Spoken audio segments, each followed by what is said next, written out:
¿Qué tal? Pues sean ustedes bienvenidos a este buffet de jurídico contable.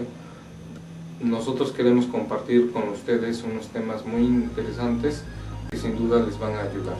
Nuestra especialidad es la materia de la defensa fiscal y por eso es que nosotros, motivados con compartir con ustedes estos temas, hemos innovado acerca de este video.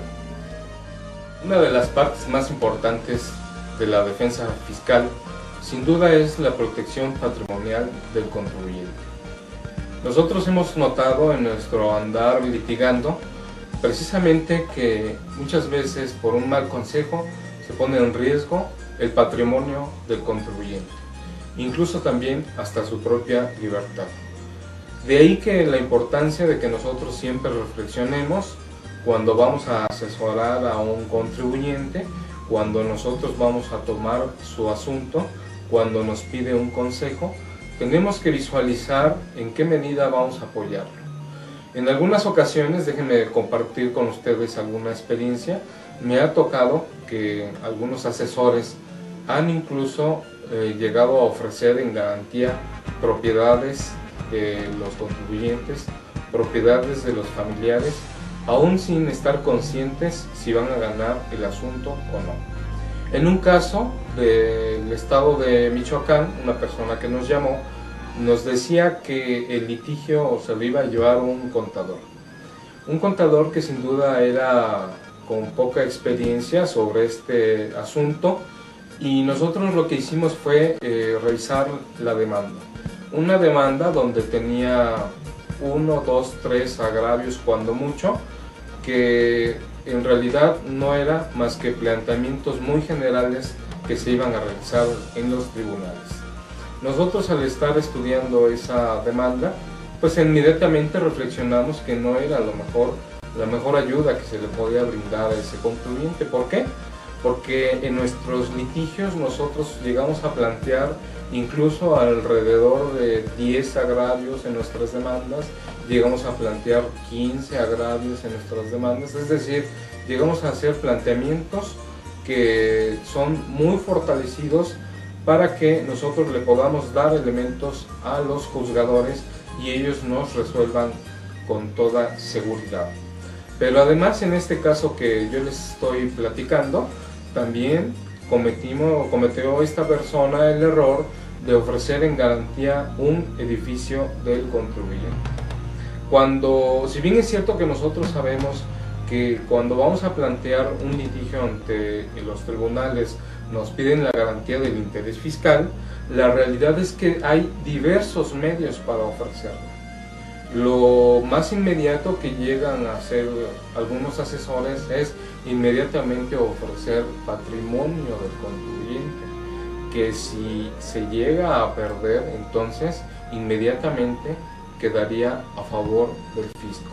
De ahí la importancia de este tema de proteger patrimonialmente a los contribuyentes y también a través de su libertad. ¿Cuántas veces nos hemos encontrado también que desde que se inicia una auditoría se dan una serie de actuaciones por parte de los asesores o de los contadores donde se hacen incluso reconocimientos de manera expresa sobre tales o cuales situaciones? ¿A qué me refiero? Que si ustedes llegan a presentar un escrito ante las propias autoridades, en muchas ocasiones no se dan cuenta y están reconociendo hechos o incluso están reconociendo hasta la posibilidad de haber cometido algún tipo de delito.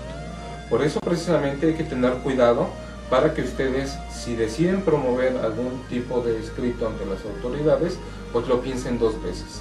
Nosotros recomendamos siempre que antes de presentar cualquier promoción ante las autoridades, en principio sea revisado por un abogado especialista en la materia. Déjenme comentarles otro caso. En una ocasión que se hizo una auditoría a un contribuyente en materia de comercio exterior, esta resulta que fue originada porque habían solicitado la devolución del impuesto al valor agregado. ¿Qué sucedió? Pues lo que sucedió es que esta empresa había prestado a otra segunda empresa el registro de importadores. pero a la empresa segunda que importó las mercancías, pues no le interesó que le facturaran ese impuesto al valor agregado, a manera de que lo recuperara. Es decir, el impuesto al valor agregado que se pagó mediante la importación, que se pagó en la aduana, esa se la quedó la empresa prestadora del registro. Entonces, cuando solicitó la devolución de ese impuesto, el fisco pues tuvo ciertas dudas respecto a esas devoluciones y giró una orden de auditoría. Lo trascendente del planteamiento que les estoy haciendo es que ya cuando llega la revisión, entonces los contadores hicieron una serie de reconocimientos de que no habían ellos importado esa mercancía, sino que habían prestado el registro para que importara otra empresa.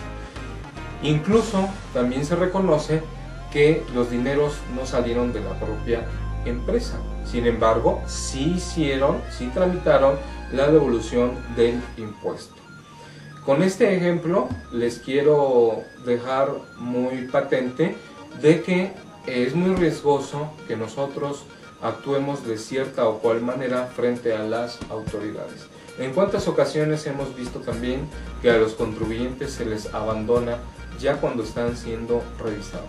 En cuántas ocasiones también hemos observado que algunos asesores llegan a ofrecer dádivas incluso a los funcionarios públicos para que les cancelen esa auditoría o incluso para que no les resulten diferencias importantes. Por eso recomiendo que hay que tener mucho cuidado, hay que ser muy cautelosos con la defensa que nosotros lleguemos a hacer desde un inicio. También otro punto que tiene que ver con la importancia de la defensa fiscal, sin duda es la defensa que yo le llamo la defensa empírica. ¿Cuál es la defensa empírica?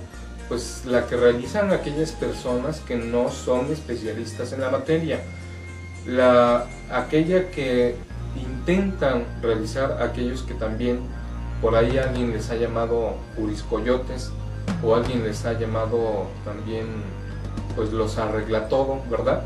Muchas veces este tipo de personas dicen, oye, pues yo tengo un compadre, yo tengo un amigo que te puede ayudar. Todo eso ya ha cambiado. En la actualidad eso ha modificado. ¿Qué quiere decir?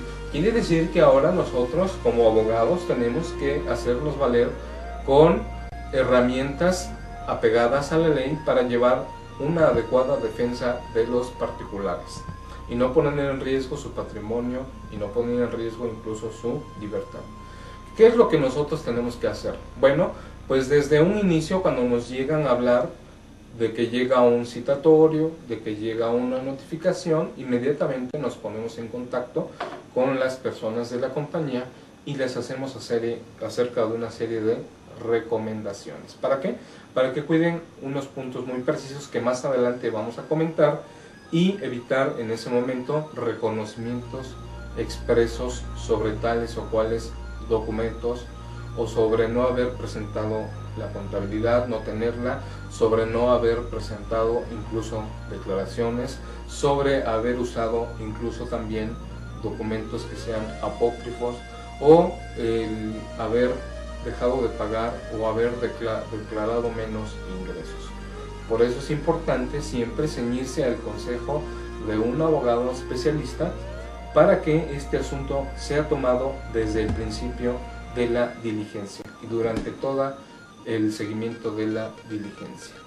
Nosotros hemos propugnado en los artículos que escribimos en las diferentes revistas especializadas, hemos propugnado para erradicar en un momento dado la defensa empírica. ¿Por qué? Porque la defensa empírica lo único que hace es dañar al patrimonio del contribuyente y poner en riesgo su libertad. Pero además también hemos observado de algunas personas que son deshonestas y que llegan incluso a obtener dineros de estas personas cuando se ven presionadas por una revisión. ¿A qué me refiero? A que les dicen y les ofertan: yo te ofrezco la solución a tu problema mediante tal o cual cantidad. Pero como les decía hace un momento, esto ya se modificó. Ahora las revisiones se rigen por un comité de funcionarios donde todos los expedientes son revisados por este comité de funcionarios, y precisamente para evitar la corrupción lo que se hace es analizar el expediente, ver cuál es el avance de esta revisión y los resultados de las revisiones. Nosotros tenemos que ser muy cautelosos cuando tengamos este tipo de revisiones, precisamente para saber afrontarlas en un momento dado. Quizás el asunto no es tan grave, quizás el asunto no es tan trascendente, pero llega el momento en que se sale de las manos de la empresa, se sale de las manos del contribuyente, y entonces le llegan a determinar créditos muy importantes. Déjenme decirles que, por ejemplo, es necesario que nosotros revisemos las causales que nos establece el Código Fiscal de la Federación, donde nos dice cuáles son aquellas en donde nos podrán establecer incluso la presuntiva de ingresos, ¿verdad? Precisamente una de ellas sería el oponerse a la revisión, otra sería el usar documentos falsos, otra sería el no presentar incluso la contabilidad. Y así podemos poner varios ejemplos donde involuntariamente incluso podemos llegar a tener problemas con las autoridades en virtud de no dar una atención adecuada a estos